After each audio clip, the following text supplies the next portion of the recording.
जय श्री राधे, जय गोपाल। बहुत बहुत स्वागत है आपका back to God head channel पर। और आपके मिलते हुए अभूतपूर्व प्यार के लिए, आपके संग के लिए मैं सचिन आपको बहुत बहुत नमन करता हूं, आपका आभार।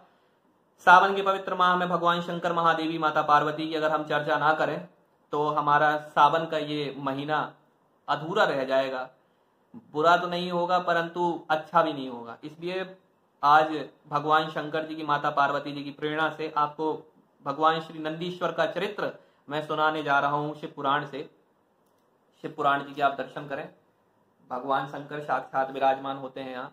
और कहीं भी किसी भी घर में जो भी पुराण है, श्रीमद् रामायण आपके घर में है तो वह साक्षात भगवान का स्थान बोला जाता है। वो ग्रंथ भगवान है, ग्रंथ के स्वरूप में भगवान बैठे हैं। जैसे पर्वतों के स्वरूप में कामदगिरी कामतानाथ जी, श्री अपने गोवर्धन गिरिराज जी हैं, वैसे ही ग्रंथ स्वरूप में भगवान साक्षात होते हैं। उन्हीं शंकर भगवान, माता पार्वती को हमारा नमन है, 12 ज्योतिर्लिंगों को नमन है।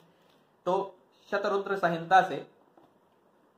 संहिता से ये बात निकल कर आएगी कि क्यों नंदीश्वर भगवान महादेव जी के सामने विराजमान है और ऐसा क्या उन्होंने तपस्या करी कि उन्हें भगवान के इतने करीब रहने का सौभाग्य प्राप्त हुआ। तो चलिए सुनाता हूं आपको वही कथा। जय श्री राम, जय श्री राधे। सनत कुमार जी ने प्रश्न किया कि प्रभु, आप महादेव जी के अंश से उत्पन्न होकर पीछे शिव जी को कैसे प्राप्त हुए, यह वृतांत आप हमें कहकर सुनाइए और उस वृतांत को हमें वर्णन करने की हम पर ऐसी कृपा करें, हमें वर्णन करें। ये बात मैं जानना चाहता हूँ। श्री सनत कुमार जी वही हैं जो सनत कुमार ब्रह्मा जी ने आदि सृष्टि में सबसे पहले 4 कुमारों को बनाया, सनत, सनंदन, सनातन, सनत कुमार। उन्हीं में से जो सनत कुमार जी उन्होंने यह प्रश्न किया है। नंदीश्वर बोले कि सर्वज्ञ प्रभु सनत कुमार जी, मैं जिस प्रकार शिव जी के अंश से जन्म को प्राप्त हुआ वह वृतांत सुने। मेरे पिताजी का नाम शिलाद हुआ, वह एक धर्मात्मा मुनि रहे। उनकी इच्छा थी कि उन्हें अयोनिज, सुब्रत, मृत्युहीन, तीनों शब्दों को ध्यान से सुने, अयोनिज, सुब्रत, मृत्युहीन पुत्र की प्राप्ति हो। इसलिए उन्होंने घनघोर तप किया। देवेश्वर इंद्र को उन्होंने प्रसन्न किया। इंद्र देव प्रसन्न हुए, प्रत्यक्ष आए और उन्होंने जब अपने अभिष्ट की उनसे बात कही कि मुझे अयोनिज पुत्र चाहिए, तब इंद्र ने कहा कि मैं ऐसा पुत्र देने में असमर्थ हूं। इसी से आप जान जाइए कि ये देवता होते हैं और भगवान का अस्तित्व अलग है। इंद्र, वायुदेव, पवन देव, सूर्य देव, ये सब देव हैं। बाकी श्री भगवान अनंत हैं, भगवान के लिए सब कुछ संपन्न है, समर्थ है। तब इंद्र ने कहा कि आप भगवान महादेव की तपस्या करें और वही आपको ऐसा पुत्र देने में सक्षम है, सर्वज्ञ है। वो हमेशा भक्तों का कल्याण करते हैं। आपको ऐसा पुत्र वही दे सकते हैं। तब श्री शिलाद महाराज ने, जो कि नंदीश्वर बाबा के पिताजी हैं, उन्होंने भगवान शंकर जी की तपस्या करी। भगवान शंकर जी ने प्रत्यक्ष आकर उन्हें आशीर्वाद दिया और प्रसन्न होकर उनकी पीठ थपथपाई और कहा कि शिलाद, कहो आप क्या मांगना चाहते हो। यह लिखा हुआ है कि शिलाद को थपथपाकर ऐसे पैट करके जगाया। इतने प्यारे हैं भगवान नंदीश्वर के पिताजी शंकर जी को कि उन्होंने टच किया, पीठ थपथपाई और जगाया कि बेटा जागो। तब शिलाद मुनि ने कहा कि प्रभु, मैं आपके ही समान मृत्युहीन अयोनिज पुत्र को चाहता हूं। तब शिव जी ने प्रसन्न होकर मुनि से कहा कि मुने, पूर्व काल में ब्रह्मा जी ने, मुनियों तथा बड़े बड़े देवताओं ने मेरे अवतार धारण करने के लिए घनघोर तपस्या करी है, मेरी आराधना की कि मैं तब उनके लिए अवतार लूं। यद्यपि मैं सारे जगत का पिता हूं, तथापि तुम मेरे पिता बनोगे ऐसा मैं तुम्हें वरदान देता हूं, तुम्हारा कल्याण हो। यो कहकर कृपालु शंकर जी ने अपने चरणों में पड़े हुए शिलाद जी को उठाया, जगाया, उन्हें प्यार से कृपा दृष्टि से देखा और वहां से अंतर्ध्यान हुए। तब कुछ समय बीत जाने के बाद यज्ञ वेत्ताओं में श्रेष्ठ उनके पिता भगवान नंदीश्वर जी के पिताजी ने यज्ञ क्षेत्र को जोता और जोतने के लिए जाने लगे। उसी समय शंभू जी की आज्ञा से जैसे ही उनके पिताजी, नंदीश्वर जी के पिताजी, यज्ञ क्षेत्र को जोतने के लिए जाने लगे जहां उन्हें यज्ञ करना था, उसी समय उनके शरीर से भगवान नंदीश्वर जी का प्रकट हुआ। बोलो नंदी भगवान की जय। श्री नंदीश्वर महादेव प्रकट हो गए। अब आप ध्यान से सुनिए उनका वृतांत कि वो कैसे प्रकट हुए। वो नॉर्मल बच्चे की तरह प्रकट नहीं हुए कि रो रहा था, नंगा पुंगा था, ऐसा नहीं हुआ। लिखा है कि सारी दिशाओं में प्रसन्नता छाई। युगांत कालीन जिनका युगांतों में भी अंत न हो, ऐसी अग्नि के समान वे प्रत्यक्ष हुए। सारी दिशाओं में प्रसन्नता छाई। शिलाद मुनि को बड़ी प्रसन्नता हुई। प्रलयकालीन सूर्य के समान बालक है। मुझ बालक को देखकर प्रलयकालीन सूर्य अग्नि के सदृश प्रभावशाली हैं, उन्हें भी लज्जा हुई। उनके त्रिनेत्र हैं, चतुर्भुज हैं, प्रकाशमान हैं, जटा मुकुटधारी हैं जब वो प्रकट हुए, और त्रिशूल आदि आयुधों से युक्त हैं, मतलब वो भी लेके प्रकट हुए। रुद्र रूप में है, रुद्र रूप में बिल्कुल। और आनंद में निमग्न अपने पिताजी से उन्होंने कहा, जैसे निर्धन को धन की प्राप्ति हो जाए वैसे ही मैं आपको प्राप्त हो गया हूं। अब आपको तनिक भी संदेह करने की जरूरत नहीं है, और जहां आप यज्ञ करने जा रहे थे उसकी भी जरूरत नहीं है, क्योंकि मैं आपके सामने प्रत्यक्ष हूं। फिर वो मेरे पिताजी मुझे धीरे धीरे शीघ्र ही पर्णशाला को लेके चल दिए, और जैसे ही मैं मुनि की कुटिया में पहुंचा तो अपने उस स्वरूप को छिपा लिया, दृष्टिगोचर कर दिया, दृष्टिगोचर उस स्वरूप को छिपा लिया और बालक के रूप में उपस्थित हो गया। तदंतर शालंकायन नंदन पुत्र वत्सल शिलाद ने मेरे जातकर्म आदि संस्कारों को संपन्न करवाया। मेरे जातकर्म संस्कार संपन्न हुए। 5वें वर्ष में पिताजी ने मुझे सांगोपांग संपूर्ण वेदों का अध्ययन कराया तथा अन्यान्य शास्त्रों का भी अध्ययन कराया। 5वें वर्ष में आप ध्यान देने की बात यह है कि 5वें वर्ष में ये सब चीजें हो जानी चाहिए। आजकल हम लोगों का ये हो नहीं पाता, क्योंकि अभी तो न्यू एजुकेशन पॉलिसी आ गई। अब उसमें 3 साल तो प्री है, और फिर फर्स्ट और सेकंड, मतलब 5 साल में तो आपकी नर्सरी या शायद सेकंड क्लास स्टार्ट हो रही है। जो भी है, न्यू पॉलिसी आ गई। और 7वां वर्ष पूरा होने पर शिव जी की आज्ञा से मित्र और वरुण नाम के ऋषि उनके घर आए। यहां से कथा थोड़ी सी गंभीर होती है। जब मित्र और वरुण उनके घर आए तो उन्होंने बालक के दर्शन करे, और ये दोनों जन जो मुनि आए हैं, मित्र और वरुण, ये शिव भगवान की आज्ञा से वहां उपस्थित हुए हैं। तब उन दोनों ने बालक को कई बार ऊपर से नीचे, नीचे से ऊपर निहारा और चिंताग्रस्त होकर पिताजी से कहा। तब पिताजी बोले कि महामुनि, आप दोनों क्यों व्यथित हैं और क्या बात है, आप मुझसे स्पष्ट करिए। तब उन्होंने कहा कि आपके पुत्र की आयु 1 वर्ष से ज्यादा नहीं रही, मतलब ये बालक बाल्यकाल में ही मृत्यु को प्राप्त होगा। पिताजी का जो शोक होने लगा, पिताजी गंभीर हो गए, पिताजी रोने लगे।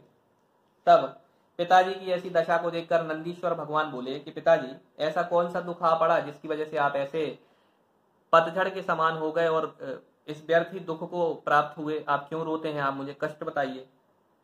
पिताजी ने अपने पुत्र को सारी बात बताई कि बाल्यकाल में ही तुम्हारी मृत्यु होगी। तब आप गंभीर होकर सुनिए कि नंदीश्वर भगवान ने क्या कहा। उन्होंने कहा कि पिताजी, मैं आपके सामने शपथ लेता हूं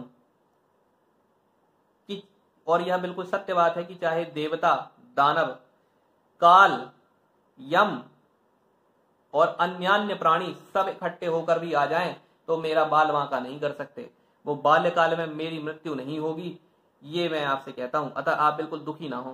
पिताजी ने पूछा कि आपके पास ऐसा कौन सा तप है जिसकी वजह से आप अपनी मृत्यु को टाल दोगे, या आप इतने तगड़े स्वर में ये सब बातें बोलते हैं? तब उन्होंने कहा कि मैं ना तो तप से संपन्न हूं, ना विद्या से ही संपन्न हूं, ना मैं तप और विद्या दोनों से मृत्यु को हटाऊंगा, परंतु महादेव भगवान के भावी मैट सके त्रिपुरारी, एकमात्र शंकर जी ऐसे हैं जो भावी को मैट देते हैं, मिटा देते हैं। लॉर्ड शिव, श्री शिव शंकर भगवान can destroy anything and can create anything. ये भगवान शंकर जी का प्रभाव है, इसीलिए मैं उनके भजन से इस मृत्यु को जीत लूंगा, इसके अतिरिक्त अन्य कोई उपाय नहीं है। तब श्री नंदीश्वर महादेव घर से चले जाते हैं, घनघोर तपस्या करते हैं। जब राक्षस ब्रह्मा जी से वर प्राप्त करने के लिए इतनी कठिन तपस्या करते हैं, तब साक्षात भगवान जो हैं वही नंदीश्वर के रूप में उपस्थित हैं। तब वो आप खुद ही सोचिए कि कितनी कठोर तपस्या को कर सकते हैं। तो उन्होंने वैसी ही तपस्या करी, भगवान शंकर को प्रसन्न किया। महादेव भगवान शंकर प्रकट हुए। उमा महादेव भगवान की जय, क्योंकि उमा माता भी उनके साथ आई हैं, पार्वती माता उनके साथ हैं। शिव जी ने कहा कि शिलानंदन, तुमने बड़ा उत्तम तप किया, तुम्हारे तप से मैं प्रसन्न हूं। कहो बेटा, तुम्हारे मन में जो भी अभिष्ट है मुझसे कहो। तब उनके चरणों में लौट कर साष्टांग दंडवत करके मैंने परमेशानन की स्तुति करी, परमेशान की स्तुति करी। और फिर उन्होंने दोनों हाथों से पकड़कर मुझे उठाया, शरीर पर हाथ फेरने लगे, क्योंकि मैं भपक कर रोने लगा। वो क्योंकि रो रहे हैं, तब भगवान शंकर उनके शरीर पर हाथ फेरते हैं। अहो भाग्य कि जब किसी जीव पे भगवान स्वयं ही हाथ फेरें या हाथ रखें या उनके सिर पे हाथ रखें या उस जीव को अपने गले से लगाएं। उन्होंने कहा कि वत्स नंदी, उन दोनों विप्रों को तो मैंने ही भेजा था। मैंने कहा था कि वो हमारे जो मित्र और वरुण हैं, वो दोनों ऋषि, शंकर जी कहते हैं कि मैंने ही उन दोनों को तुम्हारे घर भेजा था। और हे महाप्राज्ञ, तुम्हें मृत्यु का भय कहां, तुम व्यर्थ ही चिंता करते हो, तुम तो मेरे समान हो। ध्यान से सुनिए, आप शंकर जी ने क्या कहा कि तुम मेरे समान हो, तुम्हें मृत्यु का भय कहां। और इसमें तनिक भी संदेह नहीं, तुम अमर हो, अजर हो, दुख रहित हो, अव्यय हो, अक्षय हो, सदा गणनायक रहोगे, ऐसा मेरा आशीर्वाद। तथा पिता और सुहृद वर्ग सहित मेरे प्रियजन होगे। मतलब आप पिता भी बनेंगे, आपका ब्याह होगा, सब कुछ होगा, आपके पूरे परिवार के लोग मेरे प्रियजन रहोगे हमेशा। एक और बात, जो प्रश्न मुझसे हुआ था कि भगवान शंकर के समक्ष क्यों विराजमान होते हैं, तो यहां भगवान शंकर कहते हैं कि तुम में मेरे समान ही बल है, तुम नित्य मेरे पार्श्व भाग में विराजमान रहोगे, तुम नित्य मेरे पार्श्व भाग में स्थित रहोगे, तुम पर निरंतर मेरा प्रेम बना रहेगा। ऐसा भगवान शंकर ने नंदी जी से कहा। मेरी कृपा से जन्म, जरा और मृत्यु तुम पर अपना प्रभाव नहीं डाल सकेंगे, ऐसा भी भगवान ने कहा। नंदीश्वर जी कहते हैं कि हे सनत कुमार जी, यूं कहकर कृपा सागर शंभु ने कमलों की बनी हुई माला मेरे गले में डाली, और जैसे ही माला डाली मेरे त्रिनेत्र हो गए, 10 भुजाएं हो गई, और मैं शंकर जी सा प्रतीत होने लगा।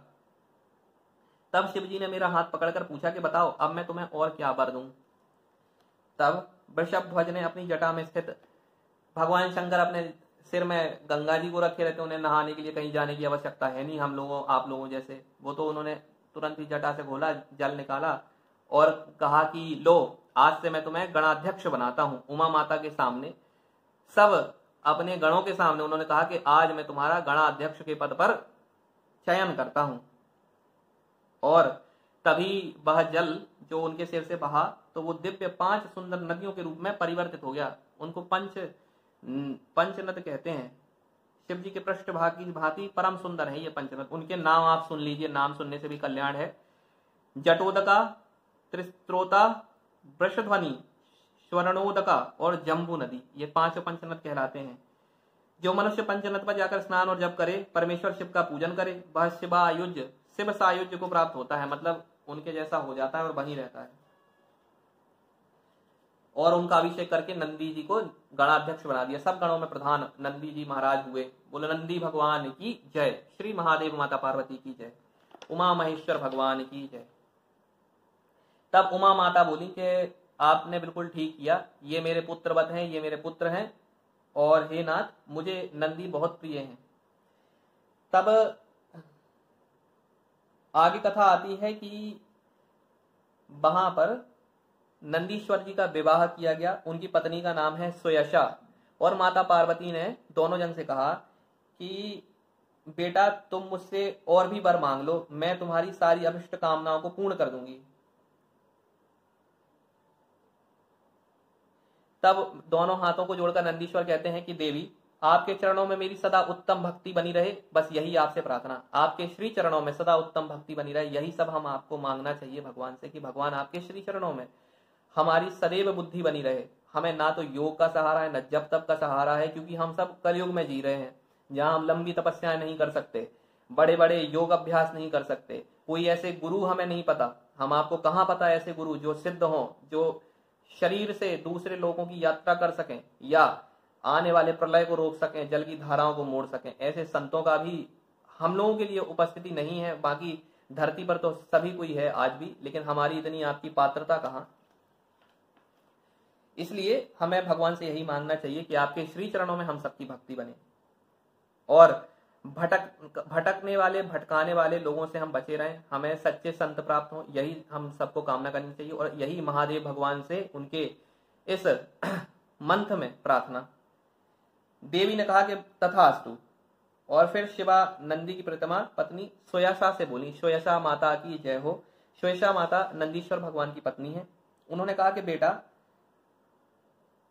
तुम्हारे 3 नेत्र हों, तुम जन्म बंधन से छूटो और पुत्र पुत्रों से संपन्न रहो। अब माता सुयशा के भी 3 नेत्र हो गए, तो नंदी बाबा के 3 नेत्र, शंकर भगवान जी के 3 नेत्र, और षडानन उनके बेटा, कार्तिक जी के 6 मुंह, शंकर जी के पंचानन 5 मुंह, और भगवान शंकर के भक्त रावण के 10 मुंह। तो भगवान शंकर जी का परिवार ही विचित्र है।